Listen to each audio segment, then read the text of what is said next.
It is always a good day when this guy is at the wood yard. Yeah. So thanks for coming out. That's what I heard. Looks like you got a big load of logs here. Yeah, there's quite a few nice ones on there. Yeah. Some bigger ones, you'll have to get your big saw out. Yeah, I have a story to tell about that for another video about the big saw and a random spike. Yeah, that's the worst one. Yeah, so this is logs from like the next county up. Yeah, towards Linesville. But it's been tough for me getting logs. So you had called and said that some of these got some mud on them, but I says, yeah. Minimal. It's just it was sitting in a low spot, so there's some that they're stained, but they're not chocolate pretzels, so it ain't too bad. Yeah. Well, and I am trying to get aggressive with the logs coming in. And so we are to grow up, Joe. Yeah. And then we are going to move. We're going to make our next skidway today, right? Yeah. We can do that. Yeah. So we're going to stand back and watch. Yeah. We have, I think, 3 broken mats that we feel we can reassemble and make this next skidway. We. You got a little mouth. Yeah. Well, I'm good at pointing, so it's a team effort. All right. Yeah. All right. So we're going to stay out of your way, and you do your thing. All right. Yep. Here we go.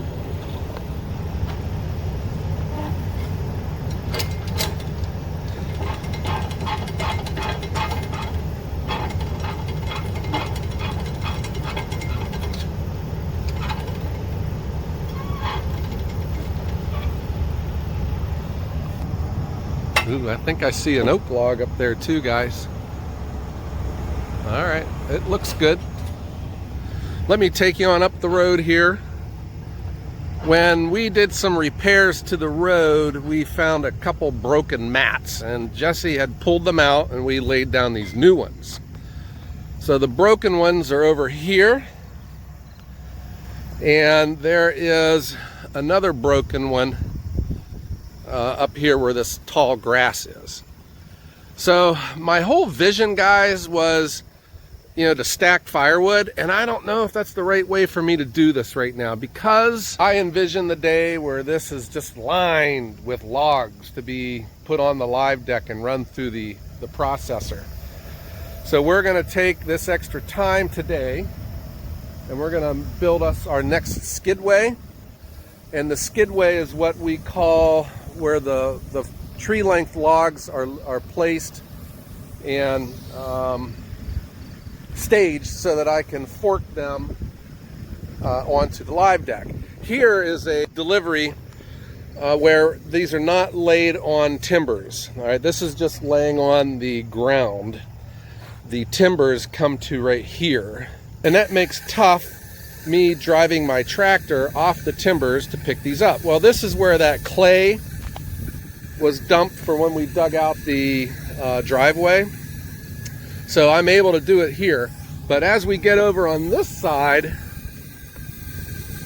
okay, this is just the timbers sitting on the ground. I can't drive off of this with my tractor to fork a log onto the live deck.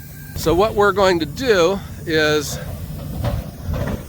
put these mats laying this way, and we're going to lay the logs across them, just like what we have up here with this load of oak, which I have still yet to deal with. But we will.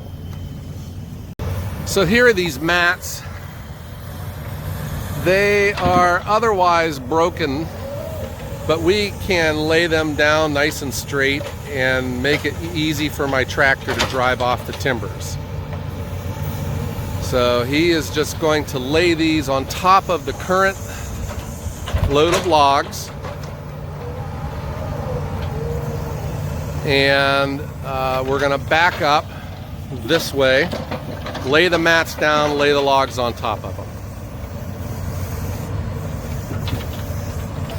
And I see I'm also looking at these logs here. I don't know what you guys think when you look at a big log truck like this, but being on the receiving end of these and knowing that I got to process them, I'm looking at every single log thinking how that one is going to go through my machine. And I am liking what I'm looking at here. There's some nice looking logs. It looks like we're going to have a good yield. He's got all of the mats that we're going to use on top. And now he's going to come down and start backing the truck into position. And Jesse's backing up the timber road. Here's my one skidway. It's laying on timbers. So when my tractor, I can drive my tractor out onto the timbers and take these logs up to the live deck. He's getting kind of close here.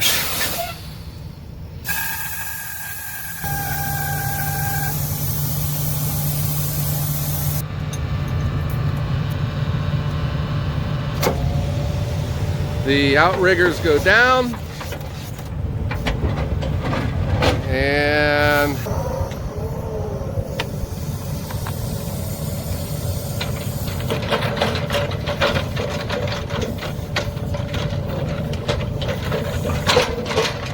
God, this guy's he's amazing, isn't he?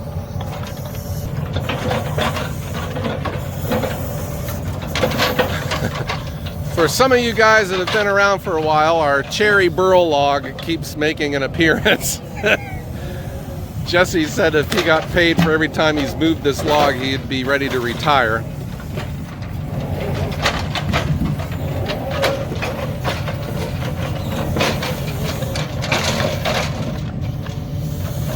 So we are going to put these timbers in place and we're going to make our skidway.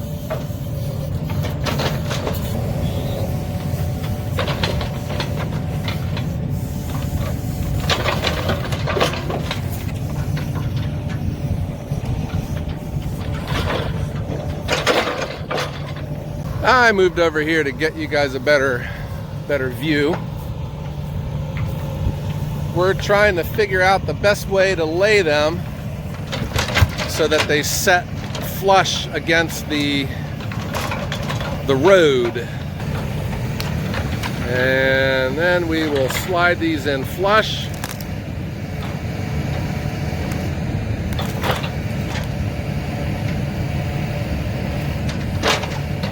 And this looks like it will be the way to go. Now, I don't normally drive that far out on these, so I think we're going to be in good shape like this. Regardless, it sure beats it sure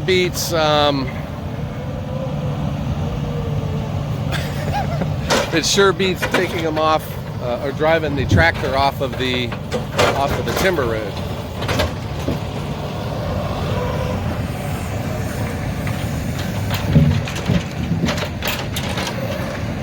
So he's getting these logs unloaded, and I still just can't get the supply figured out, you know. He had said that some of these logs may not fit through my machine. Do I still want them? And I said, yes, I do. Let's bring them in, because when you're in business, you got to have something to sell. And my reply to not having logs to sell is I go out and buy firewood already made. So I still have a pretty good markup with that. I'm still making money with it, but I don't make as much than I do buying logs like this and running them through my machine. I can make these into firewood much cheaper than I can buying it, and it's a lot more fun than it is buying it. But I still have not gotten away from purchasing firewood already made. I have 2 dedicated suppliers that make firewood for me, and I leave a lot of it at their place, but I do bring a lot of it down here too. Sometimes the way they make firewood, it gets in their way, so I'll go pick it up and bring it down here. A little extra work and stacking, but it's worth it, especially when you get into winter, because their yards are not very open for winter driving. and I got to be careful with my truck. You know, it's 2-wheel drive. So this is the name of the game. You know, I always say the most important part is selling, selling, selling, and it is. But you know, like everything is important, but some things are more important, and supply right now is more important. I need to get these made into firewood, get them stacked, and let these things get drying out. Here comes there's my burl. I got to come up with a plan for that poor cherry log. That thing's been laying out here for how long? I get a lot of questions, guys, about do I have local pickup? You know, can customers come here and pick up firewood? And the answer is no. And I get, you know, people questioning me on that. I've had customers call and they want to know, why can't I come pick it up? Well, it's because that's how I do business. You know, I just don't want people coming to my house. You know, for right now, I'm making firewood, and my production area is my house. You know, my acreage. And I hope that as I continue to grow, I can transition to a more industrial site, you know, with pavement or a nice hard packed gravel driveway where, you know, these log trucks can come in and out. But even then, you know, I still wouldn't, and I still don't see myself ever having like a retail location where people can come pick up the firewood.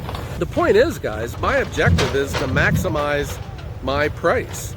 And delivery adds a lot to the firewood, especially when you have a very good and quality, reliable delivery model, which is what I do. I get so much more money for my firewood by delivering it. I don't have pickup. You know, and you know, the two reasons are I'm not going to sell my firewood cheap. You know, after putting all this time and effort into it and all this worrying about getting these logs. But you know, the second thing is I don't want people coming over to my place. You know, maybe you guys understand that, and probably you're the same way. It's just, I don't know, it's hard to explain. I think too that when you deliver, you can control your schedule, and the schedule makes sense to the customer, but you're also able to execute that schedule. If you have people coming to your place, you gotta be here, you know. And what if I don't want to be here? Or what if people say that they'll be here at 2 o'clock and they never show up, you know? Or do you wait till 2:30 or 3 o'clock for someone that may or may not show up? I don't have to deal with any of that. So there's just no local pickup, just delivery only. That's how I do it. That doesn't mean that's the only way to do it, and that's the best way. You do what works best for you. And what works best for me is delivery. I enjoy delivering, and I enjoy planning, you know, the deliveries and finding 2 deliveries that can go onto my truck at the same time. Again, for me, delivering 2 quarter cord deliveries, I make a lot more money than I deliver 1 half cord. Because a half cord is all that fits onto my truck. All right, so Jesse's done. So let's walk on over here and let's see how his plan came together. And Jesse, you do not want to have an unsecure load, so you are cleaning off your truck. Yes, every time. What I noticed, these boards that are up here on top of your frame, what are these? They are elm. And why did you choose elm? It's what the mill gave me because I needed it. They needed me to come to work. So they cut it up for me, and that's what I had. And I've broken a lot of them. Have you? Yeah. I thought maybe it was because it's a pretty tough wood and it doesn't split too easy. It is, but anytime I do tree service jobs and they leave one of the crooks hanging off, it'll bust right through that. Mm-hmm. It'll break these. Like this is bent because of that. You know, somebody didn't trim the log down and it cut my strap there. Yeah. So, yeah. Do you, so you do tree service? Is there money for you to be made in that? Yeah, that's the one thing that the last 2 years, it seems like everybody sat at home and decided they want to get their trees trimmed. Yeah. I've had more tree service calls than I have in a long time, but No, I don't do a lot of it, but I do get some of it here and there. And a lot of times, there'll be gigantic pin oaks or whatever, and they do the least amount of work to get it on the ground and get me to get rid of it. And a lot of times it does more damage than my truck than it's worth. You go break the boards, bust the cranks off, you might make $300 and you spend an hour fixing stuff. That is I talk about tree service wood too, because for me it's just a lot of ugly wood and it's a lot of extra work. And even though it's free for me, I still don't want it. Right. Well, with them, if they have the crane there, their biggest thing is get it on the ground, get it out, right? And, make their money and do the least amount of work. Yeah. Okay. So Ohio has had a really dry summer, but now it's starting to rain again, and the ground's getting soft. You know what? It might snow sometime. Oh God. It's Ohio. Yeah. Welcome to Ohio, huh? Yeah. So, have you been dealing with mud though? A little bit. I mean, it's the first time it rains. I'd rather sometimes have the mud than that dust. I mean, the inside of my truck looks like I had a mud fight in there from all the dust. You roll the windows up, and then it still pulls it in, and then you got the air going. And right. So, okay. Yeah, I don't mind a little dust control every now and then. 'Cause It's been weeks since we've had rain, I think. And you've been busy. Yes. Well, I was on vacation, then when I got home, I've been behind ever since. Tell us about your vacation. What did you do? Went to Massachusetts, seen Kenny Chesney at Foxborough. It was pretty good. Did you? Yeah. Wow. Did you stay in the city, in a hotel? We stayed just 10 minutes from Foxborough. Yeah. Yeah, it was a pretty nice area. Actually, I'd never been to Gillette Stadium. It was really cool because you don't really... They luckily warned us that if it started at 4, we should get there at noon. Yeah. Because they shut down the roads, and then you can't even get an Uber or anything. So we got there early and walked around and ate. That's pretty nice. So how would you like to drive a log truck through Boston traffic? I didn't drive through Boston traffic with a car for a reason. We stayed in Foxborough and then we went somewhere else. Yeah, we were there last summer, and that's gosh. Yeah, I've heard it's bad. Yeah, it's enough for me. Yeah. All right, and you have also been down too, right? Your truck, you've had some mechanical problems with it. Yeah, I had some issues when I got back. Of course, I jumped in it to go to work, and it didn't want to go. Yeah. So I had to fix it, and then this morning I jacked the front up to check a couple things, and the wheel seal was leaking on the front axle, so I had to take that apart, change the races, get new bearings, take the tire off, put it back on, new brakes. So I woke up at 4, and I got to go to work at 3. And you had said that this delivery here is a good trial run for you. Yeah, it's to make sure it's going to work. It's light, and I wanted to make sure that what happened was my outer bearing got chewed up. It apparently got loose or just wore out. It's from China. So is that like typical? You should be expecting these kind of things to happen? The truck, it's got close to 500,000. So that could be, I doubt it's original bearing, but I'm sure it's been there for at least 250. So. Oh, wow. And I know that I checked it recently, and it wasn't loose. I checked it probably 3 weeks ago.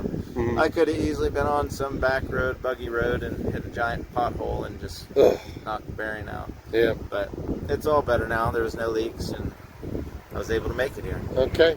All right, so we are done with the skidway. I think I just got a few holes to fill in with junk so my tractor tire doesn't fall through. Yeah, I think you can find some of that. Yeah, I think we'll be okay. All right, so everyone, tell Log Hauler Jesse hello and leave a comment down below. Log Hauler Jesse reads them too, huh? Yeah, I do. I don't always get a chance. Like Sunday's tough because I'm usually working on stuff, so I usually don't get to see it till Monday. Yeah, but he comments too. All right, so leave him a message and tell him hi. If you got like specifics on weight and stuff, send it to him. Yeah, you can ask me. I'd like to start a channel, but I can barely keep up with my own life. Unless I had somebody follow me around, it's just too much. And then you got this crybaby across the lake here for you. Mr. Persnickety. Yeah.